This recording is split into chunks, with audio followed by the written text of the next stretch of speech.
ZYX 808, canal 285, Radicom, São Bento FM, 104,9 MHz, São Bento do Una, Pernambuco. Entrevistado do dia, na Manhã Alternativa. 10h05, 10h05, bom dia para você que está em casa, você que está no seu trabalho. Estamos de volta aqui na nossa Manhã Alternativa, manhã de sexta-feira, 15 de maio, e nos estúdios da nossa rádio São Bento FM está o Washington Cadete Júnior, né? Dr. Júnior, mais conhecido, advogado há 19 anos, são bentense, e vai conversar com a gente nessa manhã. E você que está em casa ouvindo a gente pelo rádio, você que está aí na internet, pode participar dessa conversa. O nosso WhatsApp é o 98000054. Doutor Júnior, bom dia, muito obrigada por ter aceito o convite, mesmo em tempos de pandemia, né? E estar aqui com a gente agradece de coração pela sua presença. Seja bem-vindo aqui à nossa Manhã Alternativa. Muito obrigado, Cassiana. Queria estar aqui em outro momento, um momento mais alegre para o Brasil e para o mundo, mas infelizmente a gente está nessa condição. E a gente queria registrar que a gente tomou todos os cuidados necessários aqui para a entrevista. Não tem aglomeração de pessoas aqui. Temos álcool em gel, estamos de máscara. E queria registrar aqui um bom dia a todos os amigos e amigas de São Bento do Una, especialmente as pessoas que estão passando por essa doença, que estão doentes, acometidos desse Covid-19, e aos familiares que sentem da mesma forma. Queria registrar aqui um abraço especial aos profissionais de saúde, registrar esse abraço, mesmo distante, na pessoa de Dr. Gilson, que teve que se submeter a uma cirurgia nesse final de semana, mas já está em Garanhuns, recebeu alta. Queria dizer a todas as pessoas aqui, a todos que conhecem o Dr. Gilson, que é uma pessoa que presta muito serviço à comunidade de São Bento Una, que ele está bem, fez a retirada de um tumor em um dos rins e o médico disse que ele tem 99% de chance de cura. Aí é uma felicidade imensa, porque Gilson é uma pessoa que atende a todas as pessoas de São Bento aqui, na medida das possibilidades dele, sem distinção nenhuma. Quero deixar esse abraço aqui e agradecer a Deus por essa graça que nós recebemos, que é a recuperação dele, que eu tenho certeza que vai ser integral para que ele possa viver mais anos ajudando as pessoas de São Bento. Saúde aí para Dr. Gilson, figura muito importante. 10h07, mandar aquele abraço para Nilza Alves, está com a gente lá no Alto Santiago ouvindo o nosso programa, a Valdirene, o Benício, a todos vocês que estão com a gente na internet. Vai compartilhando essa live para que possa chegar a mais pessoas. E a gente cansa automaticamente pelo uso da máscara, é difícil falar com a máscara, mas vocês que estão aí do outro lado vão nos perdoando, tá certo? Às vezes vai ser preciso parar um pouquinho, tentar respirar.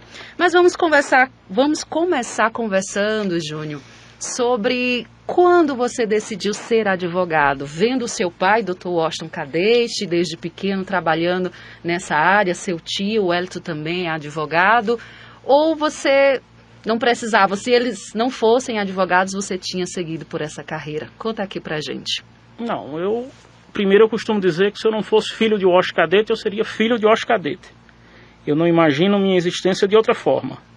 Às vezes, eu nos meus estudos, nas minhas coisas lá, eu começo perguntando por que é que eu não nasci em outra época. E a época que eu encontro, a justificativa que eu encontro era que era para ser filho de Washington Cadete e de Dona Mabel. Eu não imagino minha existência de outra forma. O direito, ele veio pelo exemplo do meu pai. Evidentemente, se você perguntasse qual era a profissão que você gostaria de ter, eu diria diretor de cinema ou professor de história. Uhum. Eu sou um apaixonado pela história. Porém, o que é que acontece? Você convivendo diariamente com um advogado e visualizando as coisas, e você começa também podendo aproveitar na própria história no direito. Você consegue aplicar a história no direito no dia a dia. As fontes do direito são com base em casos antigos. Então a metodologia de pesquisa, de procura, tudo isso no começo, quando eu comecei estagiando com meu pai, era eu que fazia. Além de ter um aprendizado muito grande, além de ter que procurar, eu era uma traça de livro, eu fui me encantando com o direito. Fui gostando, fui participando, e hoje, graças a Deus, me sinto realizado na profissão. Eu gosto do exercício da advocacia. Hoje eu sou um profissional, graças a Deus, 100% realizado na minha profissão. E o exemplo dele realmente foi o passo inicial. Mas se você, às vezes você tem impulso inicial, você tem essa questão inicial, mas se você não tiver amor e dedicação à sua profissão, você não vai conseguir exercer. Verdade, a nossa internet caiu, estávamos com uma audiência muito grande aqui na internet, mas nesses tempos de pandemia, todo mundo acessando, todo mundo usando, a nossa internet deu uma caída. Aqui a nossa câmera desligou-se, acho que João Luiz já está providenciando ali. Nota-se na sua fala que você é apaixonado por livros, por estudos. Dentre os fatos históricos no Brasil, quem você destacaria, assim, que você realmente traz para a sua vida? Diz, poxa, essa pessoa fez o diferencial na nossa história e é um exemplo para mim, enquanto homem, enquanto ser humano. Não, há diversos brasileiros que merecem um registro histórico. Mas a figura de Dom Pedro II, o imperador, a figura de Juscelino Kubitschek, o próprio Getúlio Vargas, há homens na história do Brasil que merecem registro. Se eu for dizer a você que tem um só, eu vou cometer injustiças, como já cometi aqui. Citei 3 e esqueci inúmeros. E mulheres também, que a própria Princesa Isabel, a gente comemorou agora há pouco o dia da libertação dos escravos, certo? Que foi assinado aqui, o Brasil foi o último país da América do Sul a assinar. Então foi forçado, né? Não foi de livre, espontânea vontade que a princesa assinou esse documento. Na verdade, ela era a abolicionista. Ela aproveitou um momento, como aquela história lá, o pai saiu, e ela pegou o decreto e disse a ele, é inevitável agora. Então ela já lutava por isso e aproveitou a oportunidade. Ela aproveitou a oportunidade e conseguiu fazer esse marco histórico. Então, às vezes, quando os homens não têm coragem, as mulheres vêm e dão aquele empurrão ou tomam até a frente para fazer. A Princesa Isabel é um caso desse. Mandar um abraço carinhoso para a professora Elianeide, está acompanhando a gente. Elianeide, infelizmente, caiu pelo Facebook. Estamos voltando agora, olha lá, deu sinal a câmera, estamos voltando pelo Facebook. Vai compartilhando você essa entrevista com o Dr. Júnior Cadete. Quem está com a gente é o Adriano Andrade. Bom dia, Dr. Júnior. Vamos pedir a Deus que esse momento passe logo. A Eveline também está com a gente. A entrevista começou, Eveline. Está voltando aqui as pessoas no Facebook e você pode fazer, tá, também a sua pergunta. A Elianeide coloca o seguinte, advogado competentíssimo e um ser humano incrível, que Deus abençoe ele sempre. Palavra cumprida, viu? Obrigado. Adjetivo cumprido. Mas vamos seguindo aqui, Júnior, que pena, né, que esse comecinho caiu, mas ficou registrado, João, para depois a gente divulgar? Ficou registrado? Só o áudio, né? Mas a gente divulga depois. Nesse período de pandemia, como é que está se dando os processos acerca de pensão alimentícia? Eles estão correndo, né? Estão acontecendo, ou quem realmente está precisando da pensão tem que esperar isso tudo passar, doutor? Não, você tem que entender que hoje, pelo menos no estado de Pernambuco, a gente tem o que a gente chama o PJE, que é o processo judicial eletrônico. É um processo pelo qual o advogado transmite para o banco de dados do Tribunal de Justiça as ações cíveis, não criminais. As ações de natureza cíveis. Os alimentos são uma dessas ações. E alimentos, ela é medida de urgência na Justiça. E essas medidas de urgência, mesmo com suspensão de prazos, como o Tribunal fez recentemente e vem prorrogando por inúmeras portarias os prazos processuais, não suspende para a questão de alimentos. Agora, houve uma modificação de fato. As pensões que eram fixadas em tantos valores, em percentuais, vêm sofrendo mudanças. Há também, além do pedido de novas pensões alimentícias pela pandemia, há também uma enxurrada de ações revisionais de alimentos. Inclusive, até a prisão civil, que é uma das poucas leis no Brasil que funcionam para todos, é a lei de alimentos, Você acha que já cansou de ler na internet jogador de futebol, cantor, empresário que foram presos por não pagar alimentos. Realmente é uma lei que funciona para todos no Brasil, diferente de tantas outras. Ela sofreu diversas alterações agora. Muita gente está pedindo revisão e o cumprimento dessas prisões pelo não pagamento está se dando em regime de prisão domiciliar, que era proibido.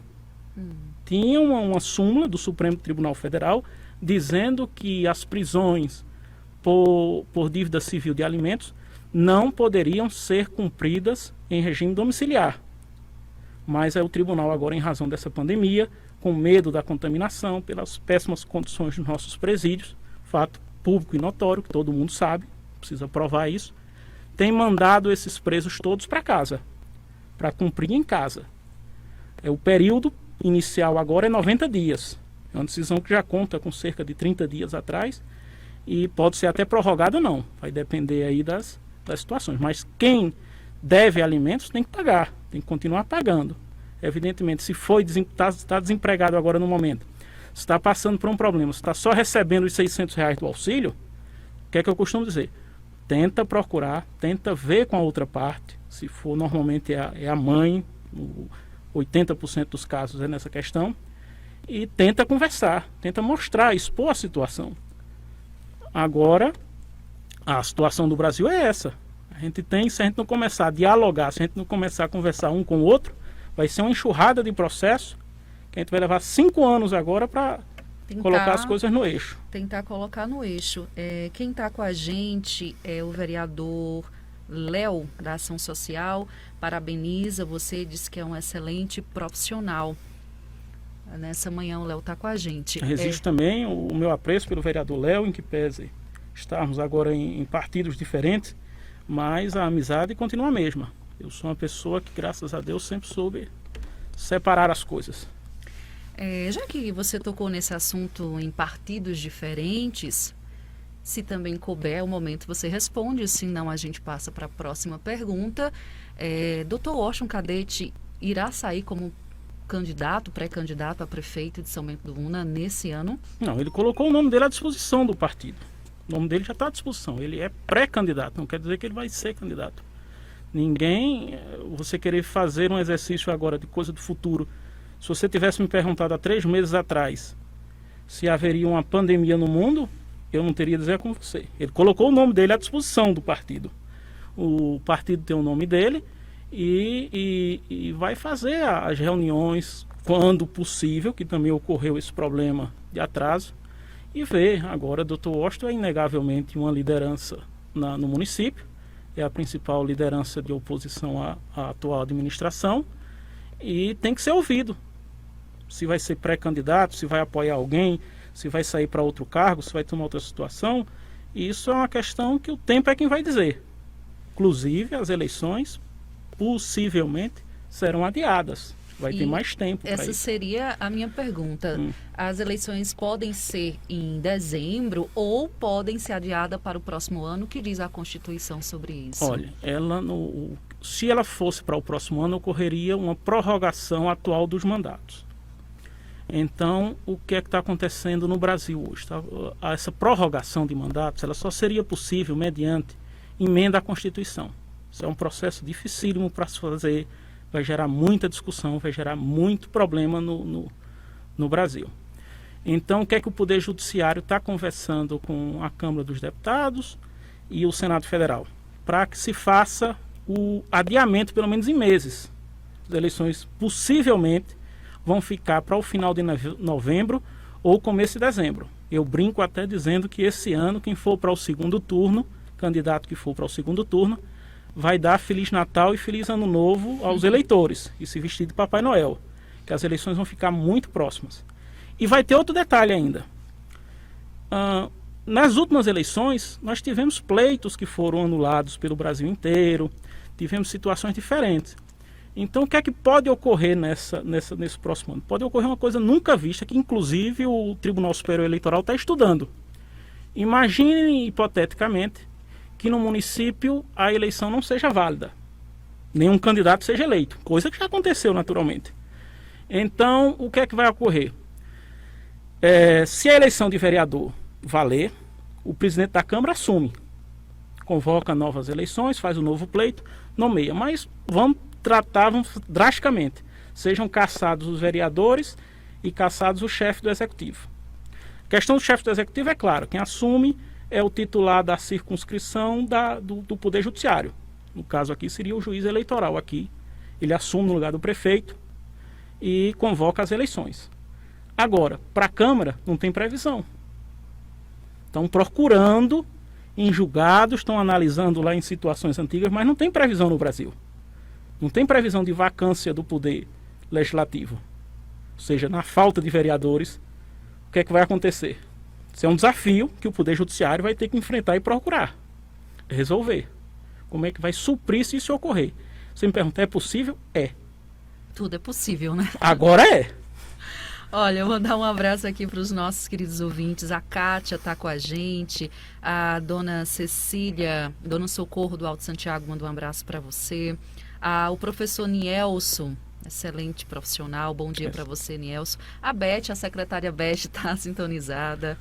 E também a Cida, professora, muitos professores curtindo aqui, ouvindo a nossa entrevista nessa manhã. O Aldrio, eu não sei se eu acertei, vou chamar você de Luiz, está mandando um abraço para você. Ele que Aldrey. Aldrey, olha, me ensinando. Talvez eu aprenda com ele, viu, Aldrey?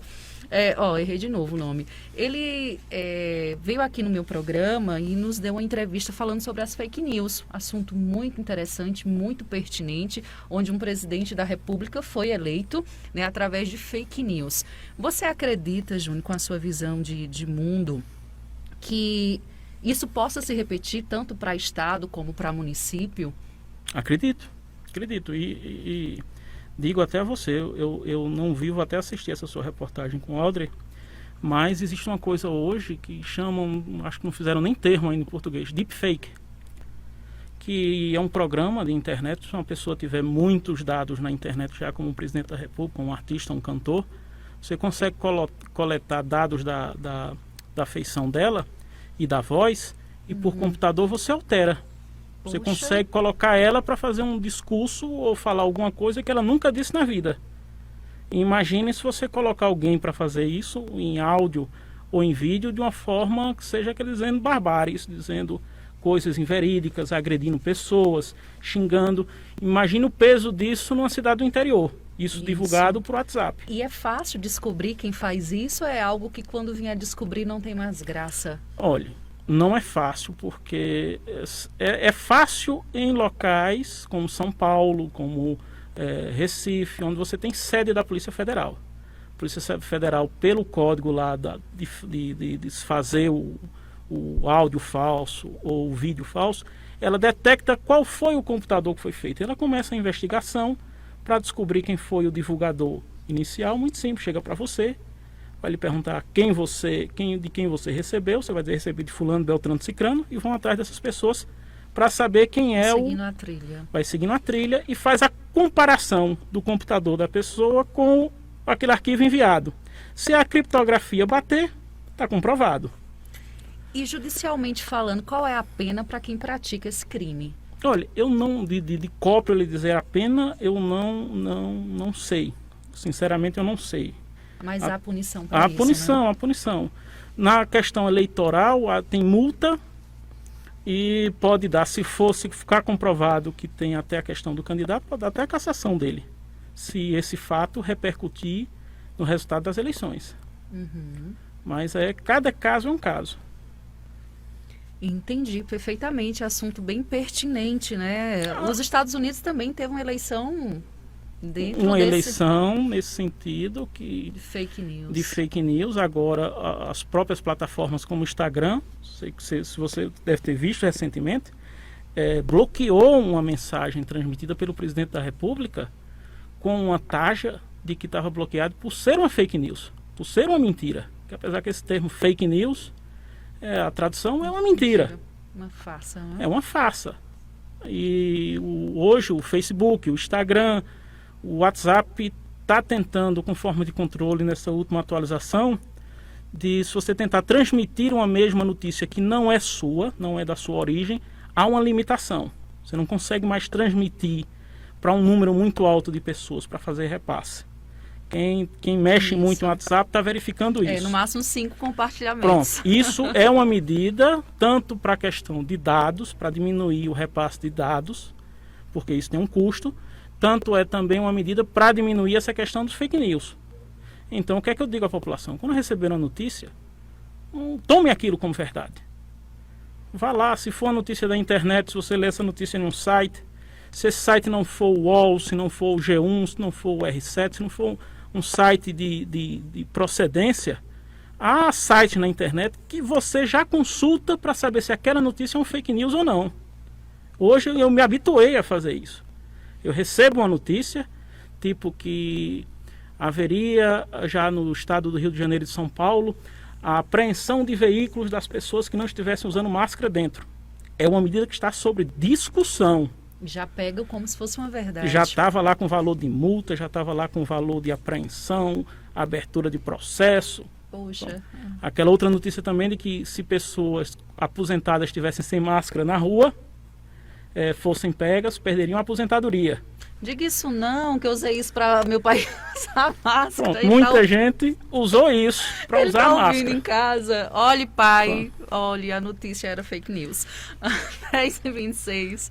Olha, Júnior, vamos voltando aqui no assunto ainda sobre pensão alimentícia. Agora não pensão, mas sobre guarda compartilhada. Como é que está, né, a relação sobre isso de guarda? Porque às vezes a criança vai para casa do pai, aí o pai não quer que volte para casa da mãe porque tem algum risco. Ele tem esse direito de dizer, olha, não vou poder mandar para sua casa, o filho nosso vai ficar aqui, mas a mãe não aceita.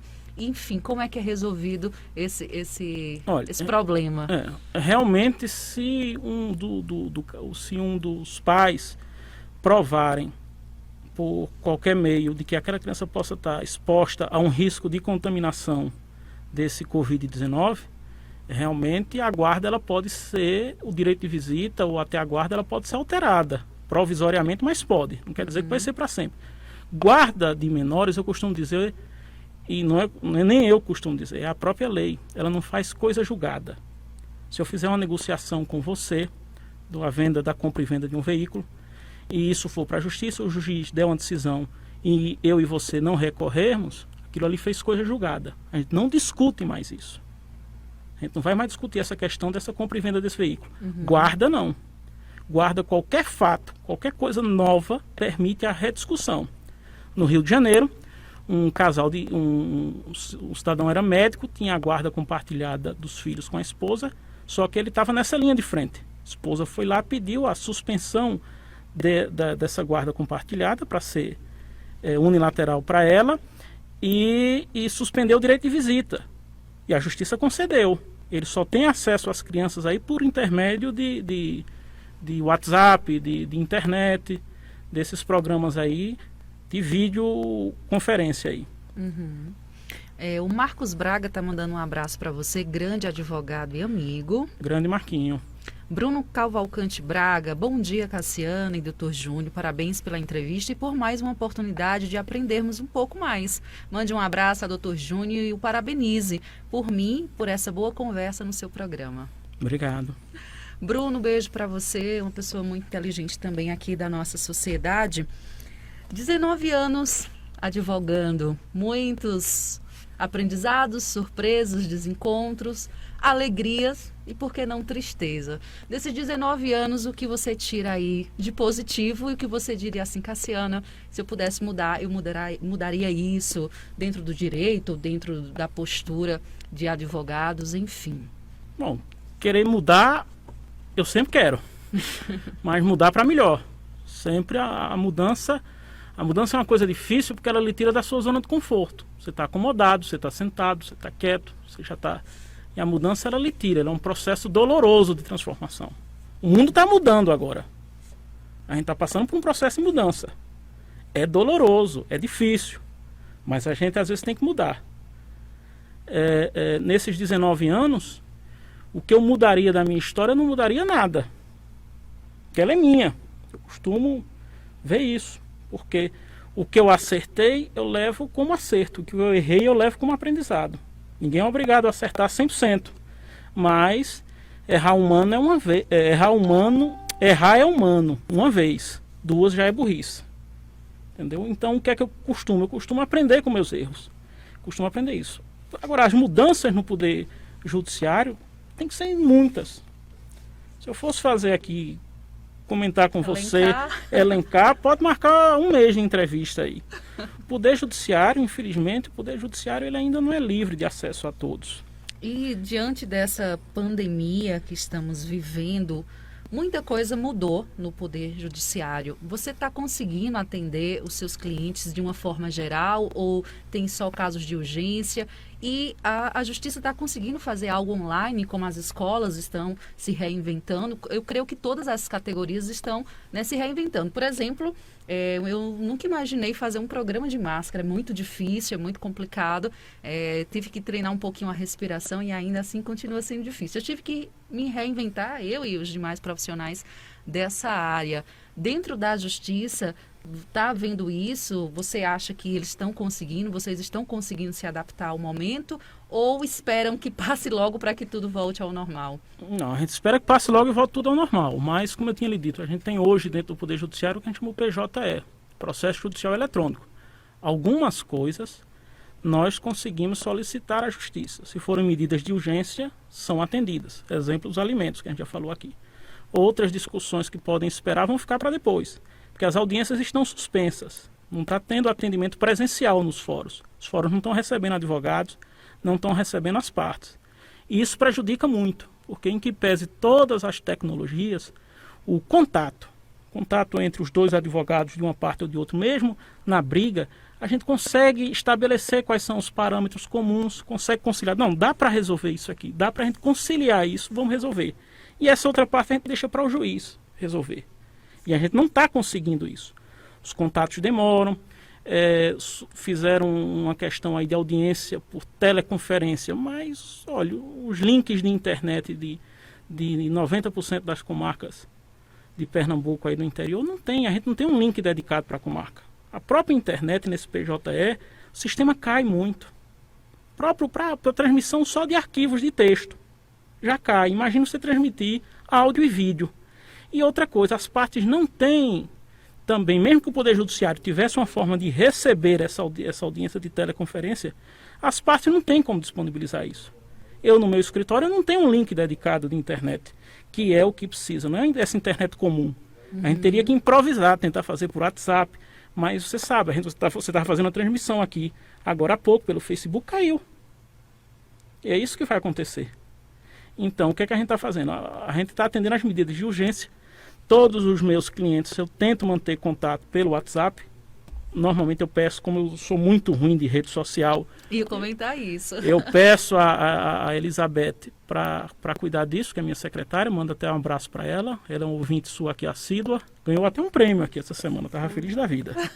Verdade. Aí pronto. Eu quero falar para você que está mandando mensagem de áudio aqui. Infelizmente eu não posso abrir, não tem como acompanhar as mensagens de áudio, mas fica à vontade para mandar mensagem de texto que a gente vai compartilhar aqui com o Dr. Júnior, sim. A Cibele Almeida mandou o seguinte: Dr. Júnior, sempre brilhante, parabéns pela entrevista. Grande profissional de saúde, Cibele Almeida. Está aí na linha de frente aí lutando por nós. Parabéns, Cibele. 10 horas e 33 minutos agora. Vamos falar um pouquinho da área criminal. É notório, né, pelas notícias, que tem aumentado o índice, o número de violência doméstica e contra a mulher, contra crianças. Dentro desses casos, como é que está acontecendo? Entra como urgência para a justiça? Entra como urgência. Pode ser preso a qualquer momento o agressor? Pode ser preso a qualquer momento. Basta a pessoa que está sendo agredida denunciar, a polícia está indo, a polícia também registra aqui aos policiais que estão... às vezes até sem EPI, sem os equipamentos necessários, já lutam por melhores salários, estão comparecendo, estão levando às delegacias e as pessoas estão sendo presas. É evidente que o que ocorre nesses casos aí é o consumo excessivo de álcool. Se você for fazer um levantamento no fórum aqui, local e nas comarcas da região, você vai ver que de 10 casos criminais aí, 8 é consumo de álcool. Os homicídios, as agressões em casa. É comum, mas comum a gente chegar numa audiência e a mulher dizer: olha, doutor, ele quando não bebe, ele é um excelente marido, ele é um excelente companheiro. Agora, bebeu, ele perde a cabeça. Então a pessoa às vezes está passando por um momento de depressão, trancado em casa, se socorre desse instrumento aí, que é a bebida, e perde a cabeça. Esses casos têm fiança hoje? Olha, o que ocorre é o seguinte, tudo no direito à interpretação, certo? Pelo texto rígido da lei, não era para ter fiança, mas há modificações dentro do direito que os próprios operadores do direito fazem. Há delegados que fixam. Há juízes que concordam, há juízes que fixam também. Mas a fiança para os casos de Maria da Penha só seriam mediante o juiz, só após a audiência de custódia. Fora da audiência de custódia, o delegado não poderia fixar, mas há delegados que fixam. Entenda, o direito ele é um ser vivo. O direito ele não é uma coisa estática, parada. Às vezes você lê o que está ali no texto da lei, mas a lei está dizendo isso e fazem diferente. O direito ele se modifica, ele se adapta a tudo. O direito ele muda com o passar dos anos. Eu perguntava aqui em off a doutor Júnior qual era a área dele dentro da advocacia. Ele disse, eu sou um clínico geral, né? Então eu vou explorar o clínico geral, vou para todas as áreas. Vamos falar um pouquinho da área trabalhista nesse momento. Vamos pegar um caso hipotético. Digamos que eu sou demitida nessa pandemia, né? O empregador tem direito de fazer essa demissão e eu tenho o direito de recorrer aos meus direitos? Explica um pouquinho para a gente. As relações de trabalho e de emprego, em tese, elas se mantêm. Agora, quando você tem... Existe uma coisa no direito que a gente chama de teoria da imprevisibilidade. Como o próprio não está dizendo. Uma coisa imprevisível aconteceu. Então, você tem que analisar as condições. Se você trabalha numa farmácia hoje ou trabalha num mercado, que são atividades que estão continuando com suas atividades normais, nada impede que aquele patrão demita a pessoa. Evidentemente, se a pessoa está acometida de algum problema de doença, ela não pode ser demitida doente. O contrato de trabalho é suspenso. Ela tem que ser encaminhada ao INSS. Até lhe digo, eu não sei como é que está funcionando os atendimentos no INSS nessa pandemia. Não peguei, graças a Deus, não peguei nenhum caso ainda. Mas parece-me que até o INSS simplificou as situações. Parece que estão acatando os atestados médicos particulares, estão deferindo os pedidos e deixando para fazer essas análises a posterior. Mas se você está fora dessa situação, você está numa empresa que teve uma loja de roupas, teve as atividades fechadas obrigatoriamente, os contratos podem ser suspensos.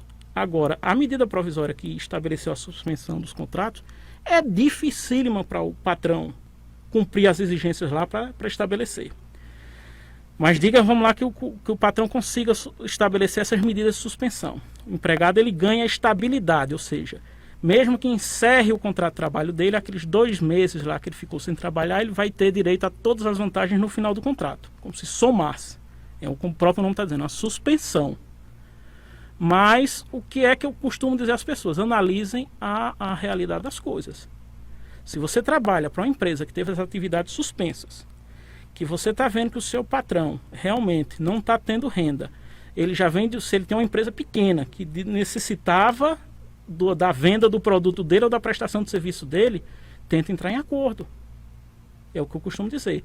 E hoje essa revisão trabalhista que teve, essa reforma trabalhista que teve, ela estabeleceu que os contratos, que os acordos feitos entre patrão e empregado, eles têm força de lei.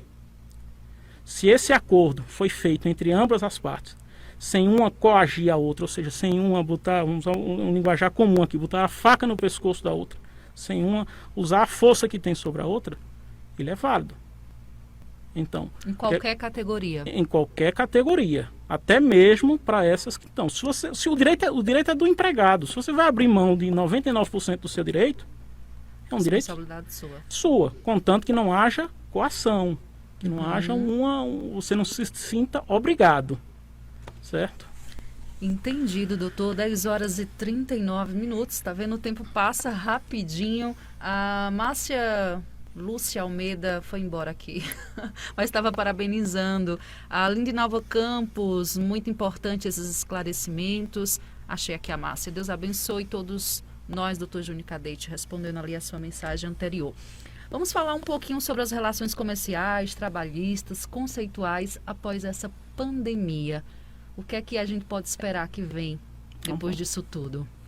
Olha, o que eu costumo dizer é o seguinte: a gente tem que começar a pensar fora da caixinha. A gente tem que começar a pensar fora do que a gente está habituado.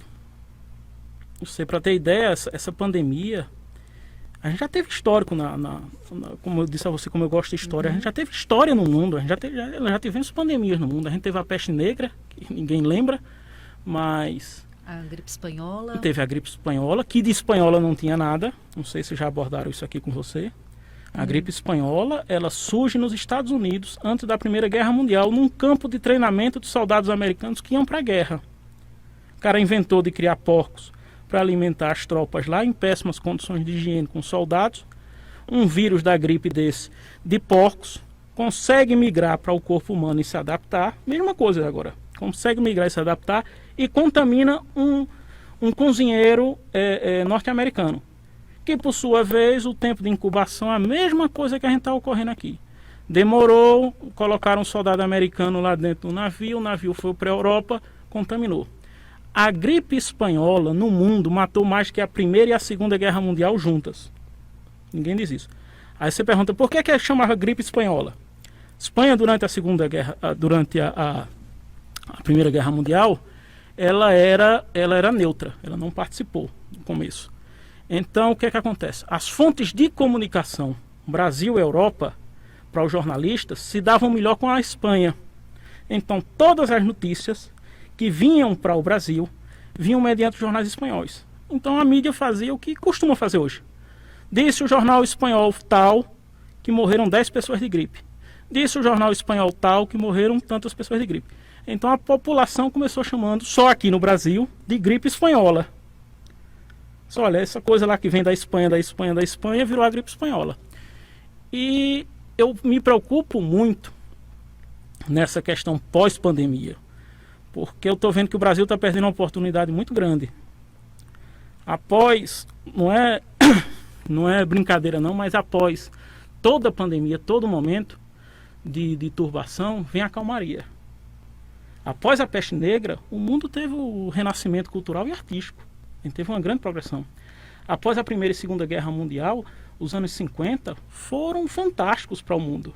Você não tem ideia dos avanços que foram surgindo durante a guerra. E agora está acontecendo a mesma coisa, só que o Brasil está ficando para trás. A postura do presidente atual, do Jair Bolsonaro, é horrível. Guedes teve uma fala parecida com essa sua. Ele dizia que o Brasil é o país do momento após a pandemia. Não sei se você acompanhou essa fala do ministro. Eu vi, mas eu não entendi o que ele está dizendo, porque a gente não está aproveitando situação nenhuma. Olha, o Brasil, em 1997, era referência mundial em tratamento de saúde. Nós criamos o tratamento de saúde aqui do HIV gratuito. A gente provou por A mais B que dar esses coquetéis de graça pelo SUS, isso é provado matematicamente, custa, certo? 1% do que você tratar um paciente já em estado avançado de HIV dentro de uma UTI. E o que é que o Brasil tem que aproveitar? O Brasil tem que sair, olha, a Universidade da Paraíba, agora há pouco, criou um respirador, certo? Básico, que custa R$1.000. E isso não está sendo aproveitado. E é isso que eu estou dizendo, a gente tem que aprender a pensar fora da caixinha. Esse vírus que surgiu, que o pessoal fica... E eu me preocupo muito com essas agressões que está tendo. O cara estava hoje de manhã me contando que um ônibus vindo de São Paulo parou num posto de gasolina e o pessoal colocou os passageiros todos de volta e mandaram seguir. O ser humano, em momento de pandemia, de momento de agonia, em vez de abrir mais o coração, alguns endurecem. E essa questão desse vírus, ela surge por esse endurecimento. O chinês lá da China, ele não come o morcego, ele não come aqueles animais porque ele gosta, não. Porque lá falta alimento. Então, essa cidade de Wuhan, se você for verificar lá, ela tem uma feira pública feita daqui, na qual um setor dessa feira lá se vende animais silvestres, que eles estão habituados a comer. Que também pra gente são domésticos, são cachorros, gatos. Pra gente é doméstico. Mas lá tem um animal muito parecido com o peba, o tatu da gente aqui. Esse aqui realmente não foi o morcego, esse aqui foi o transmissor. Então o que é que eu costumo dizer? A gente tem péssimos hábitos aqui. Olha, às vezes eu digo as coisas aqui, as pessoas não acreditam, mas talvez essa pandemia seja o exemplo. Veja aqui em São Bento Una quantas pessoas não têm o péssimo hábito de criar porcos e alimentá-los com frangos que morreram durante o processo de criação. Olha, isso para a criação de um novo vírus, para um Covid alguma coisa, isso é uma brecha fantástica. Você fala, mas nunca aconteceu. Bom, a China tem mais de 4 mil anos de história. O mundo ocidental registra 2 mil anos. A China registra o dobro, tem 4 mil anos. Até lá também não se registrava essa Covid. Agora pode acontecer.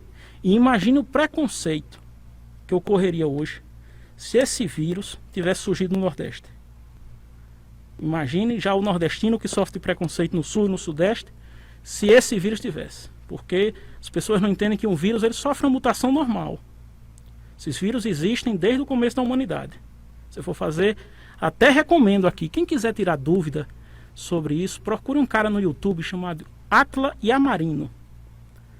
É um biólogo, eu conheço esse cara há 4 anos atrás. Há 4 anos ele já tinha um vídeo anunciando essa questão da pandemia por gripe. É um biólogo sério, fez pós-graduação.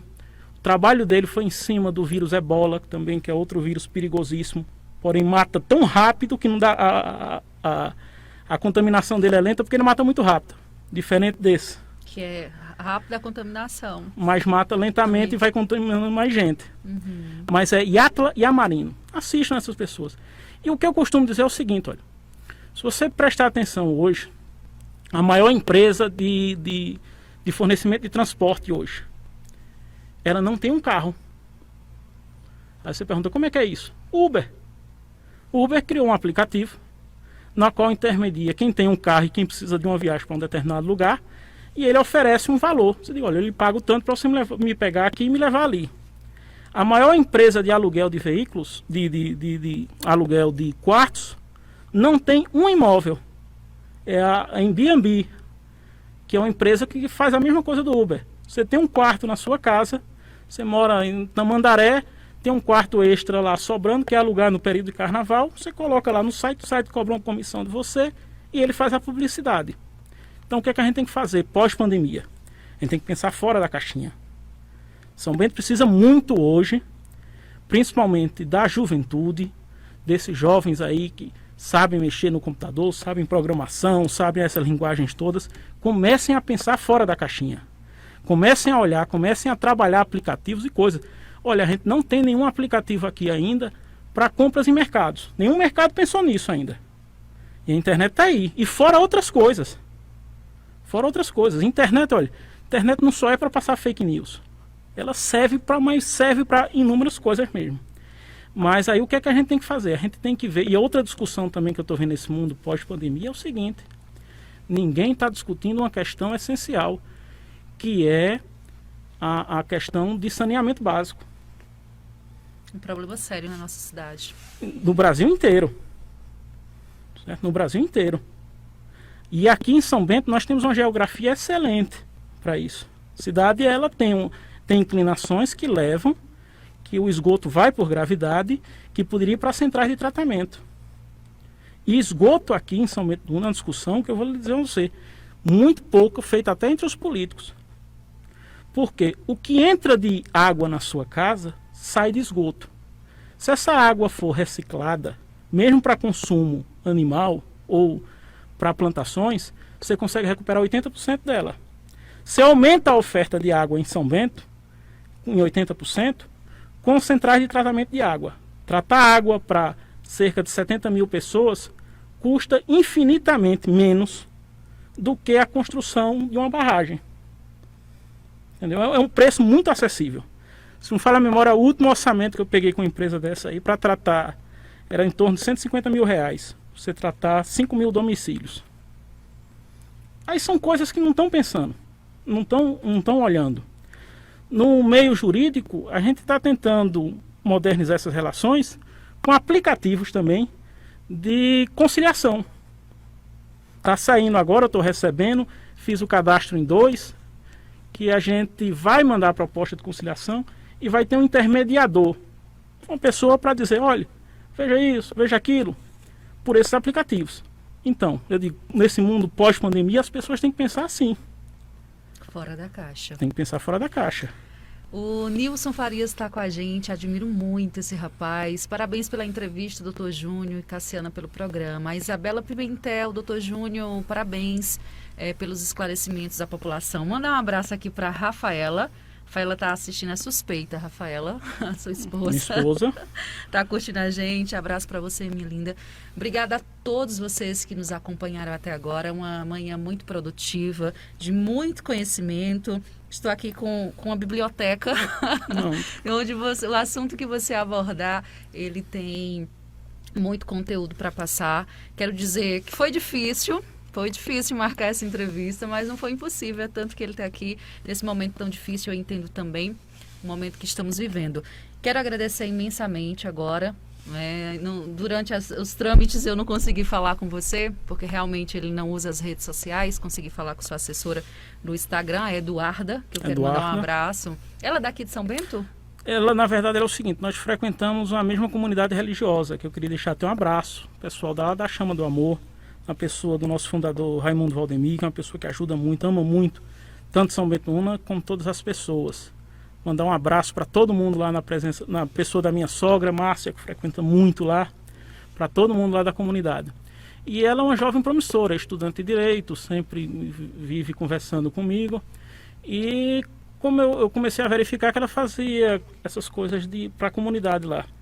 E eu disse a ela que eu tinha a intenção muito de fazer esses registros históricos, essas curiosidades, essas muito coisas. Muito legal, eu acompanho, eu sigo você no Instagram. Aproveita e dá teu endereço. Eu acho que é Júnior Cadete, eu sou tão desligado nisso no Instagram. É Júnior Cadete, mas eu tenho certeza que é isso, que ela passou uma semana discutindo isso comigo, mas é Júnior Cadete que ficou. E ela é quem está fazendo isso aí, a gente está fazendo de pouquinho, que é que meu tempo também eu perco muito tempo, o escritório me toma muito tempo mesmo. Começa com W, que representa o Washington, aí Júnior Cadete, tudo junto. Eu queria até criar um nome diferente, mas ela disse, não, é melhor você criar na sua pessoa, porque ela verificou que tem muito perfil abandonado de coisas de São Bento. Muita gente cria perfil aí, São Bento isso, São Bento aquilo, aí publica 2, 3 coisas e abandona. Ela disse, não, coloque no seu nome e a gente vai fazendo as publicações. Quem puder seguir lá, tiver alguma dica, alguma coisa, manda inbox, ela sempre está olhando. Quem tiver uma dúvida geral, que o pessoal entenda que eu até coloquei ela para administrar isso, porque eu não posso estar fazendo consulta via internet, via Instagram. É até horrível, você também está fazendo isso. Você precisa de detalhes, a gente vai levar uma semana numa coisa que a gente levaria 10 minutos. E ela é uma jovem promissora, ela faz as coisas muito rápido, muito bem feitinhas, e eu costumo dizer o seguinte, eu sou uma pessoa que não tenho vergonha de pedir ajuda. Até digo aqui, se tiver alguém, São Bento, que tem uma voz boa para locução, que tiver interesse em trabalhar isso, for um jovem estudante que saiu, procure a gente depois dessa pandemia aí, vamos ver nesse projeto, vamos procurar fazer registro histórico das coisas de São Bento, das pessoas de São Bento, das coisas que aconteceram. São Bento é uma cidade rica de cultura. Com certeza, eu trouxe aqui Expedito Valença, que deu um show na sua entrevista. Ele tem um trabalho belíssimo acerca da nossa cidade. Deve estar ouvindo. Beijo para você, meu querido. Você mora no meu coração, viu? Mandar um abraço pro meu amigo aqui, Primo. Todo mundo conhece por Primo. Tem um acervo Primo belíssimo. Tem o maior acervo sobre a história do cangaço. A história do cangaço, verdade. Isso nunca foi explorado, isso nunca foi registrado. Olha, ficou a dica. Vamos aí, viu, Primo? Deixa eu passar. Vamos de álcool em gel, né, João Luiz? É um acervo belíssimo e ele sabe contar cada detalhe. Primo, tem doutor Feliciano. Doutor Feliciano conhece a história de todas as famílias de São Bento do Una. Doutor Feliciano é um arquivo vivo da história de São Bento do Una. Interessante. Aí são coisas que a gente tem que... Eu costumo dizer o seguinte, meus sobrinhos ainda escutaram histórias de Trancoso. Eu escutei. Agora, meus filhos, eu acho que se eu não registrar, se eu não gravar... É porque, às vezes, tem um grande empecilho nisso. O meu sonho, eu vou dizer aqui abertamente, que hoje eu estava pensando isso, quero mandar um abraço para a família Torres aqui em São Bento, doutor Silvio, sua esposa, a doutora Janaína, era gravar em áudio e vídeo com Dona Eunice. Ela é um patrimônio histórico da nossa cidade, só que ficou difícil, né? A gente não entrou num acordo por questões que os filhos acharam não conveniente no momento e passou-se o tempo, eu acho que agora está mais inviável ainda. Mas às vezes a gente encontra essa dificuldade, a gente tem essa ideia que você tem a vontade, mas quando a gente vai para os finais, tem uma série de coisas, né, que netos, filhos não acham, e aí chegam, quando a família é grande, uns querem, outros não querem, terminam por deixar o assunto quieto. Mas se depois ouvir aí, doutor Silvio, vamos tentar, quem sabe, depois que passe isso, a gente consiga. Acho difícil, mas é um ser humano que precisa ser registrado. Minha avó se consultou com ela, minha falecida avó. Meu pai, disse que quando era criança, meu pai já tem 80 anos. Então, assim, ela tem história, acho que desde os 18, 19 anos, na nossa cidade, de prestação de serviços mesmo.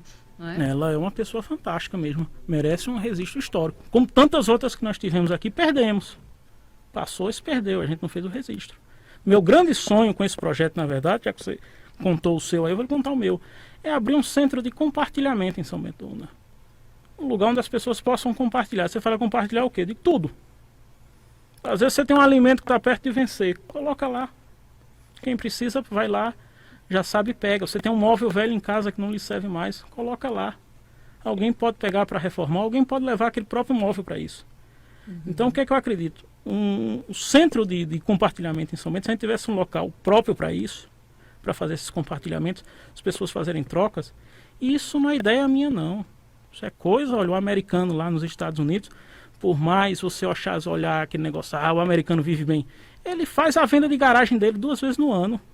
A prefeitura autoriza ele colocar tudo que ele não quer na porta de casa e vender ali, a preços módicos lá. Se a gente tivesse um lugar para juntar, colocar essas coisas lá, às vezes o que é lixo para você, alguém pode transformar em inúmeras outras coisas, útil para alguém. Júnior, foi um prazer, obrigado, o tempo corre, falta 4 minutos para que eu possa entregar os estúdios. Deus continue abençoando você, a sua casa. Um abraço carinhoso para Dr. Washington Cadete, para Dona Mabel, a sua mãe, a todos vocês que ficaram ligados, Deus abençoe. E até a próxima segunda-feira eu tenho um entrevistado, vice-presidente do Náutico vai estar aqui com a gente, uma conferência, ele está na cidade do Recife, mas estará aqui numa entrevista com a participação de vários são-bentenses. A gente fez um trabalho bem legal. Eles mandaram vídeos, vai ser uma entrevista que vale muito a pena você participar com o Dr. Diógenes, né, vice-presidente do Náutico, vai estar com a gente. E diga a ele que quem assistiu o Hexa do Náutico é grupo de risco, tem que ficar em casa. Certo que eu sou torcedor do esporte, eu tenho que deixar a provocação. Eita, Júlio. Então tá aí, obrigada mesmo, entrevistamos aqui nessa manhã, sexta-feira, 15 de maio, o Dr. Júnior, filho do Dr. Washington Cadete. Fica com Deus e até mais, até a próxima semana.